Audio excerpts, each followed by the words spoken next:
Donald Trump has just nuked training based on critical race theory from orbit. Guys, I like every time I think I'm like really happy with where Trump is at, he just exceeds it. So here's what happened. A couple weeks ago, you guys know I've talked about it on this channel. Donald Trump banned critical race theory from the federal government. That meant that any training based on this absurd fringe ideology was not allowed in the federal government any longer. Now, that's pretty good, but it of course only applies to federal agencies, so it's not as far-reaching, as impactful as it could have been. Well, yesterday, he went one step further and has now banned training based on critical race theory from federal government contractors.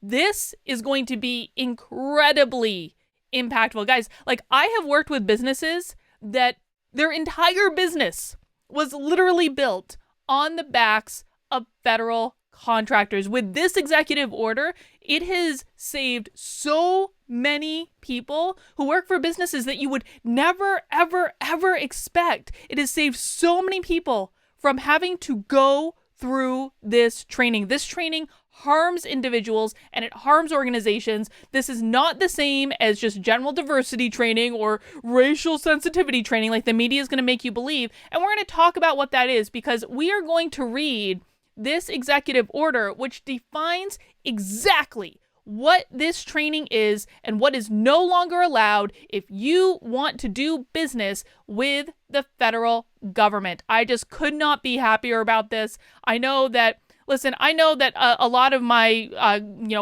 past clients are going to be pissed about this. I absolutely know it. I worked with some clients that were pretty woke, but I don't even care. I don't even care because if they want that sweet, sweet, sweet federal money that they built their business on in the first place, then they are no longer allowed to do this training. But before we get into that, guys, I've been talking about it the last couple of days. For the last month or so, YouTube has really been screwing with my channel. And this is like a level of screwing that I have not experienced before from YouTube. I mean, they didn't even buy me dinner or anything. Like, I don't know what the heck happened. It was like one day, everything changed. And I can literally pinpoint the day by looking at my analytics. So what does that mean for you? Well, I'm not going to give up. I am not going to let YouTube nonsense of them unsubscribing people from my channel, suppressing my content, basically doing all sorts of shenanigans to make sure that you guys don't see this. I'm not going to let that get me down, but I need your help, folks. If you like the content I'm putting out there, please subscribe. Please make sure you are subscribed if you think you're subscribed already. Please turn on notifications, leave a comment to feed that algorithm, share the video out, give it a thumbs up. It all really helps me out as I am going to continue to grow the channel, no matter if Daddy YouTube likes it or not. All right. Let's read this executive order. By the authority vested in me as the President by the Constitution and the laws of the United States of America, including the Federal Property and Administrative Act, and in order to promote the economy and efficacy in federal contracting, to promote unity in the federal workforce, and to combat offensive and anti-American race and sex stereotyping and scapegoating, it is hereby ordered as follows. Now, the language in this gets a little dense, but there are really salient points throughout this executive order that I think are very important. We're not going to read the whole executive order, don't worry, but I am going to take you through the first part of it, and I am going to take you through some of the definitions for how they are defining critical race theory and specifically what they are banning. This is important to understand, guys. It's not always sexy, but it is important. Section 1, purpose. From the battlefield of Gettysburg to the bus boycott in Montgomery and the Selma to Montgomery marches, heroic Americans have valiantly risked their lives to ensure that their children would grow up in a nation living out its creed, expressed in the Declaration of Independence. We hold these truths to be self-evident that all men are created equal. It was this belief in the inherent equality of every individual that inspired the founding generation to risk their lives, their fortunes, and their sacred honor to establish a new nation, unique among the countries in the world. President Abraham Lincoln understood that this belief is the electric cord that links the the hearts of patriotic and liberty-loving people, no matter their race or country of origin. It is the belief that inspired the heroic Black soldiers of the 54th Massachusetts Infantry Regiment to defend that same Union at great cost in the Civil War. And it is what inspired Dr. Martin Luther King Jr. to dream that his children would one day not be judged by the color of their skin, but by the content of their character. Thanks to the courage and sacrifice of our forebears, America has made significant progress towards realization of our national creed, particularly in the 57 years since Dr. King shared his dream with the country. However, many people are pushing a different vision of America that is grounded in hierarchies based on collective social and political identities rather than in the inherent and equal dignity of every person as an individual. And it's really important to understand this. This is a key point. What critical race theory says is that there are hierarchies. There are hierarchies of oppression in which some people are more oppressed than others. This is not the same thing as what is usually taught in general diversity and inclusivity trainings. It is not the same thing. We've got to stop conflating these two. There are wonderful trainers dealing with issues related to diversity and inclusion that do not teach critical race theory. This ideology is rooted in the pernicious and false belief that America is an irredeemably racist and sexist country, that some people, simply on account of their race or sex, are oppressors, and that racial and sexual identities are more important than our common status as human beings and Americans. This destructive ideology is grounded in misrepresentations of our country's history and its role in the world. Although presented as new and revolutionary, they resurrect and discredited notions of the 19th century apologists for slavery who, like President Lincoln's rival Stephen A. Douglas, maintained that our government was made on the white basis by white men and for the benefit of white men. This is a really critical concept to understand about critical race theory. What it says is that people who are white will only build systems and structures that are to the benefit of other white people. This is heartbreaking on so many levels, the least of which is that it's simply not true. It is absolutely untrue. But, I mean, it inherent to this is the belief that white people are only ever out to serve the needs of other white people. And just that, I got an email from a father this morning, and he said, I am married to a woman of color. We have kids that are biracial, and I am afraid that when my kids are taught critical race theory in school, that they are going to learn to hate me. That's what we're talking about when we're talking about this type of training. Let's keep going. Our founding documents rejected these radicalized views of America, which were soundly defeated on the blood-stained battlefields of the Civil War. Yet they are now being repackaged and sold as cutting-edge insights. They are designed to divide us and to prevent us from uniting as one people in pursuit of one common destiny for our great country.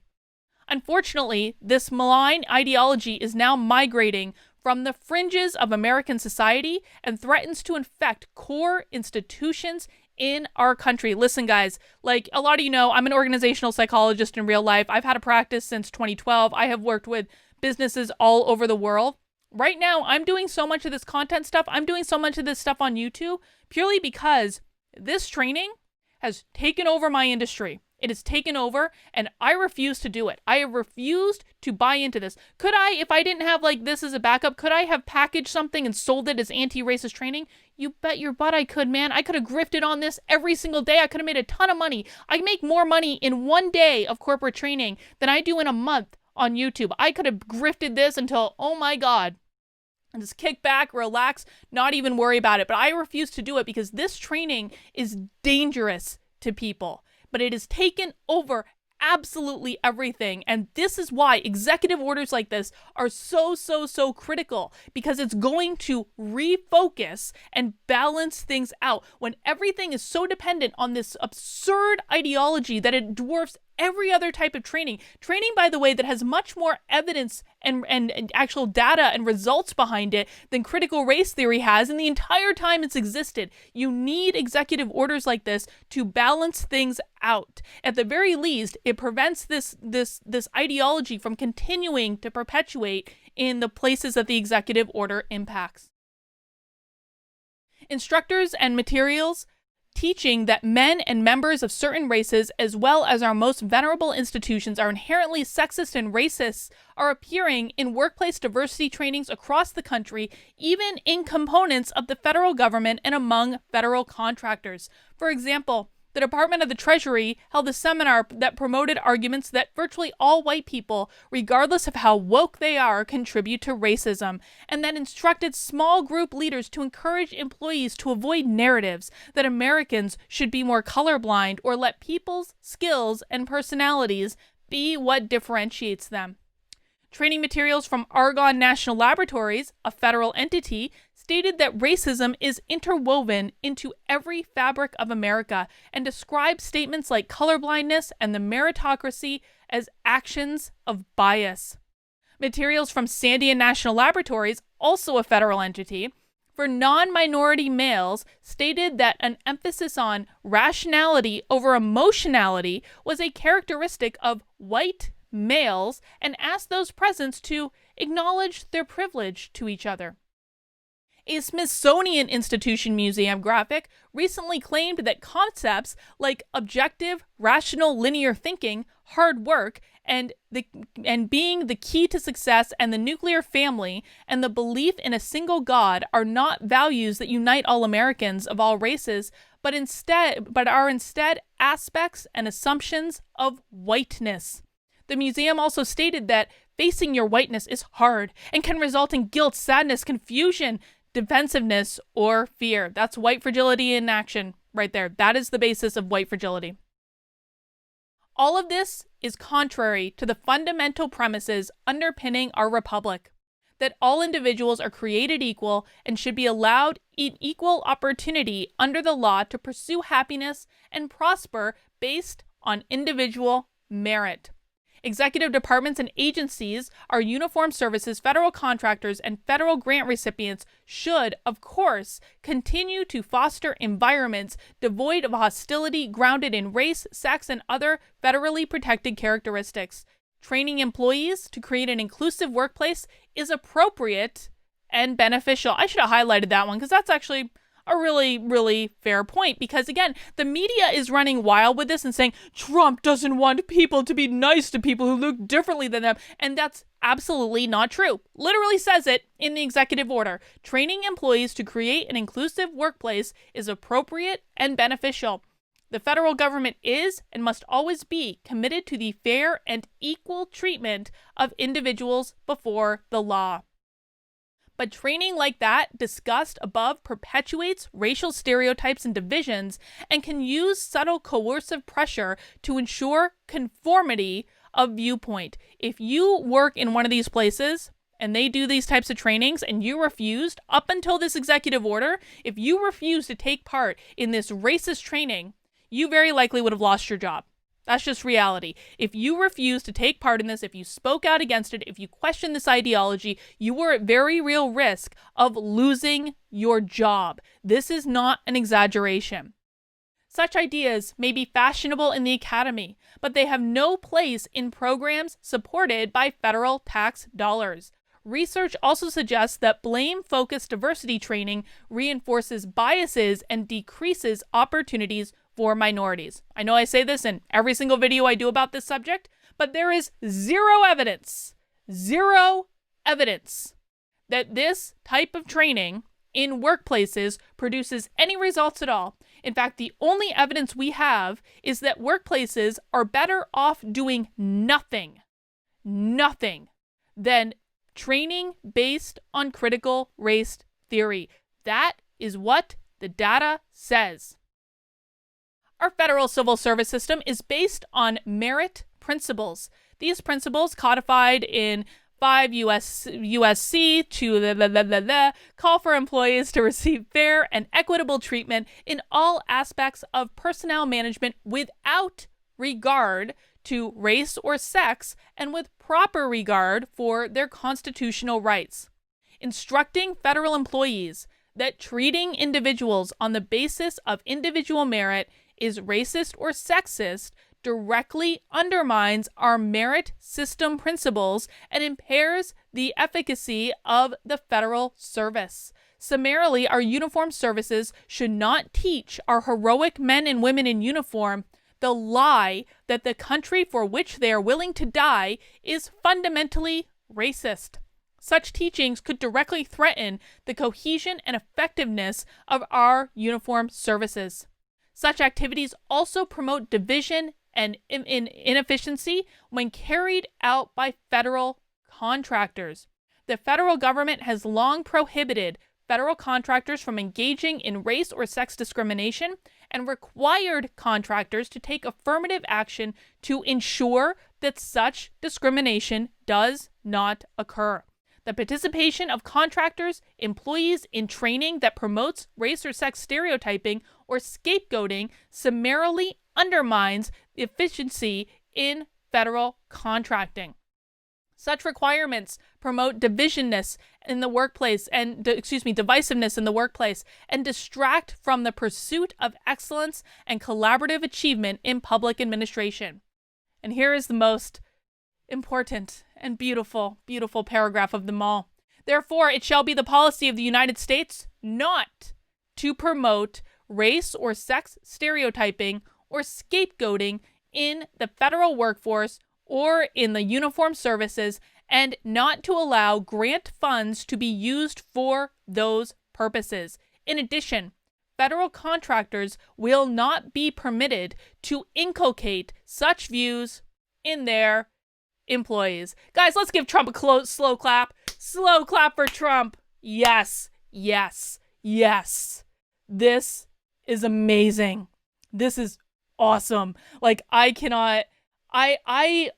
don't know how many people this is going to impact, but there are a significant amount of federal contractors out there with a significant amount of employees. I mean, we're talking about like places like Boeing, GE, like some of the biggest organizations in the world. If they have federal contracts, they are no longer going to be able to allow this type of training in their organization. So your moral of the story, folks, find out if your organization has federal contracts. If you don't know, you find out, because if they have federal contracts, you can now report them to the federal government if they're making you do this type of training. Let's keep going. So this next section, and again, I'm not going to read the whole rest of the executive order. I thought that top part was really important.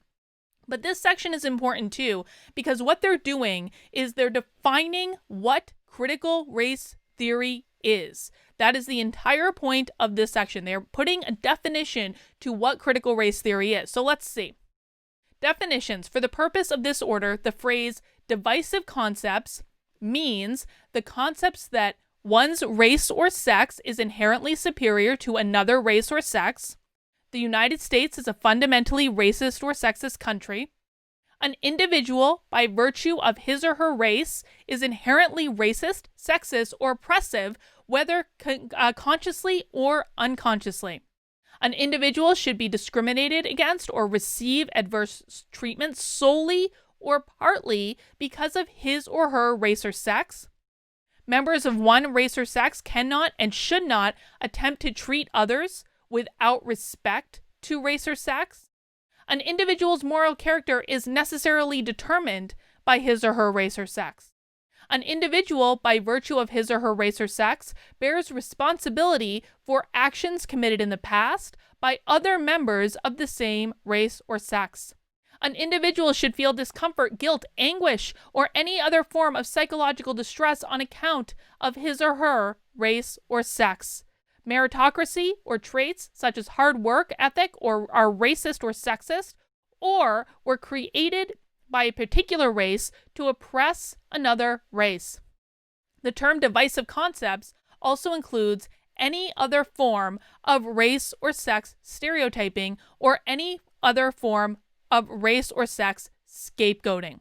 This is what critical race theory is. When you are adhering to any of these concepts, which any training based on white fragility, how to be an anti-racist, or any of these other anti-racist nonsense ideas, All of those ideas are now nuked in the federal government. That means if you work for an organization that has federal government contracts and they say you are required to read White Fragility, or you are required to read How to Be an Anti-Racist, or you're required to read that absurd In Defense of Looting book, which I've started reading and is crazy, you can report your organization to the federal government. You can say, nope, not going to read that. And they can actually lose their government contracts if they try to force you to do it, or if they fire you for refusing to adhere to this absurd ideology. Let's just keep looking at another couple of definitions.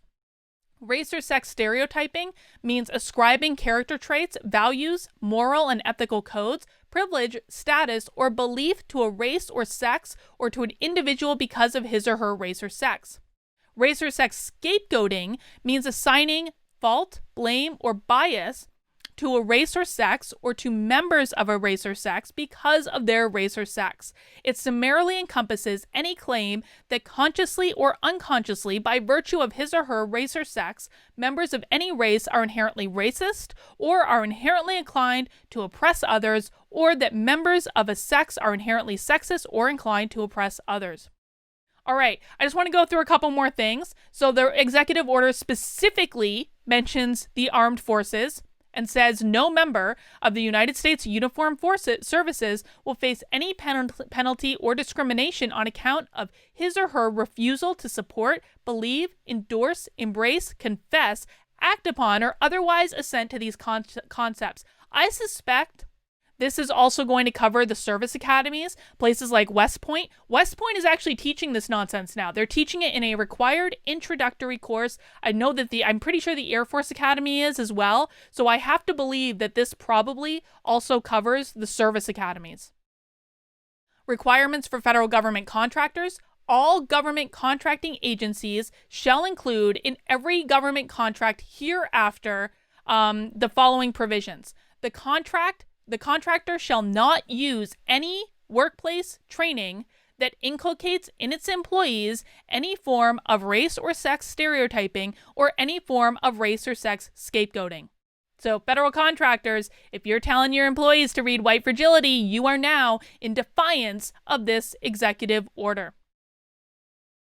In the event of the contractor's non-compliance with the requirements in paragraphs 1, 2, and 4, or with any rules, regulations, or orders that may be promulgated in accordance with the executive order of September 22nd, 2020, this contract may be canceled, terminated, or suspended in whole or in part, and the contractor may be declared ineligible for future government contracts. You know, I've talked about how I've spoken to executives that are doing this type of training in their organizations. Literally, I've spoken to executives that have government contracts that are doing this type of training, and they have said to me flat out, Carolyn, I don't care about any of this stuff. I just don't want the social media mob to come after me. Well, guess what? Now these executives have a choice. Do you want to maintain your federal government contracts that are funding your business? Or are you more afraid of the social media mob than you are of losing your federal government contracts? That's the choice now. Pick one. Are you more afraid of the mob, or are you more afraid of losing your $150 million government contract? And that is actually one of my former clients right there. You know who you are. The Department of Labor is directed through the Office of Federal Contract Compliance Program to establish a hotline to investigate complaints. So some of you have asked me, Carlin, like my organization is making me do this, or I've actually had people from the federal government or government contractors reach out to me too. They don't know where to turn. They're going through the proper channels. So there's actually going to be a place established for you to be able to report if your organization is doing this so that it can be taken care of.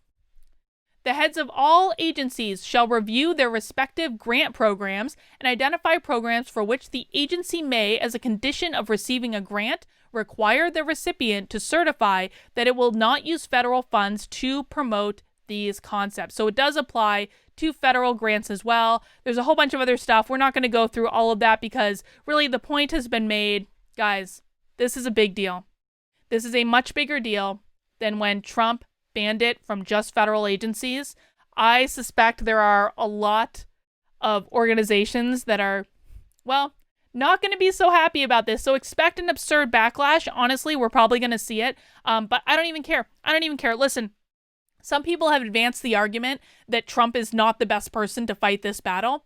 I think Trump is exactly the person we need to fight this battle. You know, first of all, he's the person that we have. He is the one in the office. He is the one that is able to do this. So he is in the, like, we don't have anyone else. If it wasn't Trump fighting this battle, who would it be? Is Trump a perfect person? No. That does not mean that he is not the right person to fight this battle, because if it wasn't him, I don't know who else would be doing it right now. So I think Trump is exactly the person we need. He's the one that does not care about the absurd nonsense backlash that he's about to receive, because he receives it all day, every day. So bravo, Trump. Listen, you guys know, like, I came around to Trump slowly. I did. And I came around to him, then I backtracked, and then I came around to him again. But I am firmly with with the previous executive order banning it from the federal government, and with this follow-up executive order banning it from federal government contractors. Trump is the hero we need, folks. He is. I am 100% on the Trump train. You will do nothing to knock me off of it,